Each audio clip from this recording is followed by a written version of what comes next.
Hello everyone, welcome to Carnivorous Plants Hub. Dormancy is coming to an end and it's time to repot a lot of my Sarracenia and Venus flytraps. This time of year is best as the plants' growth are slowed way down. Repotting them during this time can be less of an impact than trying to repot them in the middle of the growing season. I need to hurry though. The weather's been getting nicer and the plants have started growing. They look hungry and ready for sun. I'm going to show in detail repotting a couple of Venus flytraps and a couple of Sarracenia. Stick around to the end of the video so I can show you what all these repotted plants look like. I won't put you through the pain of watching them all being repotted, but I really want to show you the result of 2 days worth of backbreaking work. It's probably been about 10 hours of total work between the actual repotting and the mixing and washing of substrate. You'll definitely want to stick around to see the end result. Let's get these plants out of this tent and get them repotted. Here's the first of many to be repotted over the next day or two. We have a Venus flytrap here. It's actually been in this pot for a couple of years now and is well overdue for a repotting. I like to clean it up just a bit before pulling it out of the old planter. I found that utilizing a butter knife to free up all the substrate around the edge of the pot is a great way to get the substrate to slide straight out of the pot. The whole thing slid out and now it's making a huge mess. Oh well. The repotting process is messy and you should probably just plan on making a big one. I have my handy little repotting mat here. It helps keep the mess to a minimum. I just bought this the other day and I have no idea what's taken me so long. These are really great. It was only like $8 on Amazon and it helps me avoid a really big mess. You can check out a link for that in the description. When the plants have a good soil mix, they should come apart like this one did. The peat moss mix should just fall off the roots and the rhizome. After a quick soak, most of the substrate should just fall away. It's one of the reasons I prefer peat moss over long fiber sphagnum moss.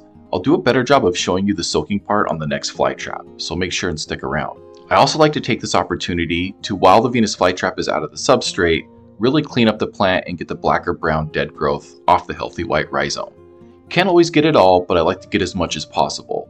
Try to get the parts that come off easy, but don't disturb the rhizome too much. I just purchased these new planters made by Hydrofarm. They're 5 by 5 inches at the top and 7 inches tall. They hold about a half a gallon of substrate. Venus flytrap roots like to grow really long and straight down. These planters give the roots lots of space to stretch their legs. They're really high quality and have some of the best drainage I've seen on planters, including the holes on the side, which gives more airflow to the roots.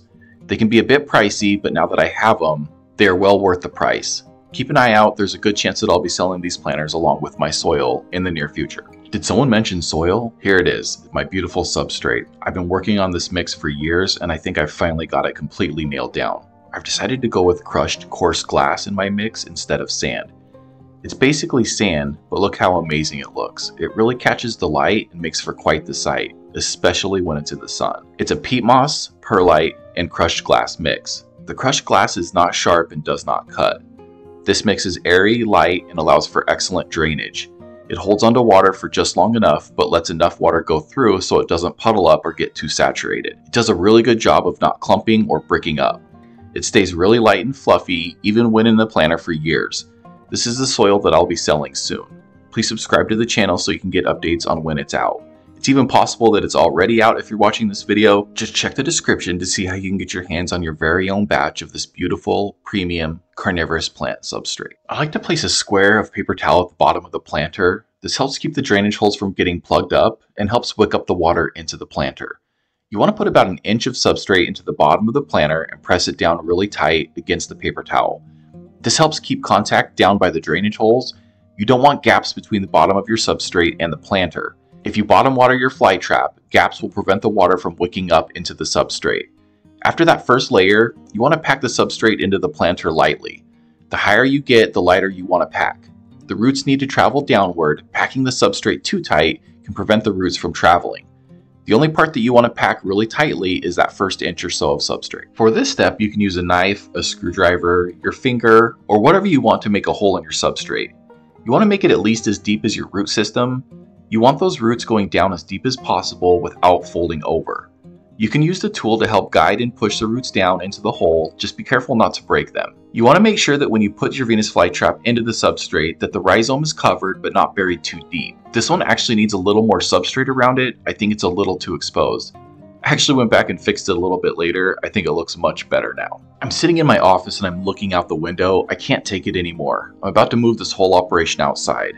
I can't wait to show you my progress. Real quick though, before we go outside, I want to show you how you can get your hands on your very own Venus flytrap or Sarracenia. I'm so excited to be teaming up with California Carnivorous. They are one of the most experienced and knowledgeable carnivorous plant nurseries in the entire world. They have a massive selection year-round of all types of carnivorous plants. There will definitely be something in their nursery that you fall in love with. On top of that, they have been generous enough to offer my viewers an exclusive 10% discount on their order when they enter Bug Eater at checkout. That's BUGEATER, Bug Eater. I have links in the description and the pinned comment, so you can head on over and pick out the perfect carnivorous plant to add to your collection. You know you deserve it. Let's go ahead and head on back to the video. Okay, here we are. I just had to move my operation outside. It's 60 degrees and sunny, and I just had to get out here. Plus, it's much easier to justify making a giant mess outside. Here's a quick update. Not to keep pointing out the substrate, but just look at how that glass is shimmering in the sun. I've repotted several of the Venus Flytraps now. So far, things are looking great. Let's go ahead and take a look at one more Venus Flytrap before moving on to the Sarracenia. This is my low green Venus Flytrap. Let's go through this real quick. Pull the plant out from the substrate. If it's in a peat mix, it should just fall off mostly. You can see this really healthy white rhizome.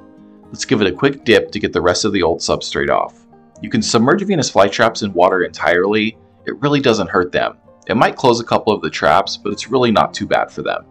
This is a common practice when getting rid of aphids or mealybugs. They can be left submerged for days at a time. Now just go ahead and dig the hole and place the fly trap in carefully. Just make sure to get the rhizome covered. Don't worry, I saw the exposed rhizome a bit later and covered it up. This one looks great now. If you're finding this video helpful or entertaining, please make sure to like this video and subscribe to my channel. My dream has always been to own my own carnivorous plant nursery, and I'm inching closer and closer to that goal. You being here, liking, subbing to my channel, commenting, and watching the video all the way to the end helps me more than you can even imagine. I'm hoping you can continue to support my dreams soon by purchasing substrate and plants. Thank you so much for sharing your valuable time with me today. Let's go ahead and get back to the plants. Alright, let's go ahead and move on and repot a couple of Sarracenia. Honestly, the process is very similar to Venus Flytraps. Pretty much all the steps are exactly the same. I'm not going to go into great detail since I just did that. The root systems are a bit different, and the way you make your hole in the substrate has to be a little bit wider. Other than that, it's actually really similar. You can see SARs have white roots instead of the black, and they tend to be bushier than Venus Flytraps. The rhizome on a SAR can be pretty colorful, opposed to the white rhizomes that you see on Venus Flytraps. You can see that my hole is much wider to accommodate the thicker root system. Try to get the roots down as far as possible, really similar to how we did with the Venus Flytraps. Then bury the plant to the top of the rhizome. I wanted to maintain the mossy aesthetic on these, so I'm adding some of the moss I removed back to the plant. I like to soak it and remove as much of the substrate as possible before placing it back around the rhizome. This step is completely optional. Let's go ahead and repot one more Sarracenia, and after this I'll give you the full update and tour of all the repotted plants. You can see this one is getting ready to flower. Let's go ahead and remove that substrate and get it ready. Give it a quick soak to get rid of as much of the old substrate as possible. Check out that amazing root system. Dig a nice broad hole and then place the Sarracenia.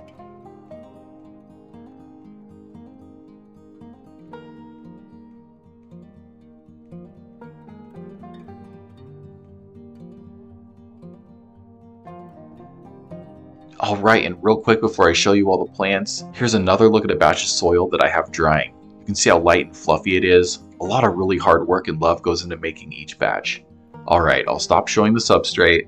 Let's go ahead and take a look and see what all this hard work amounted to. I'm going to go ahead and just shut up for a bit and let you enjoy.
If you're interested in Venus flytrap care, I have a video popping up here shortly. It's under 10 minutes and goes in depth on how to care for Venus flytraps. Make sure to check it out.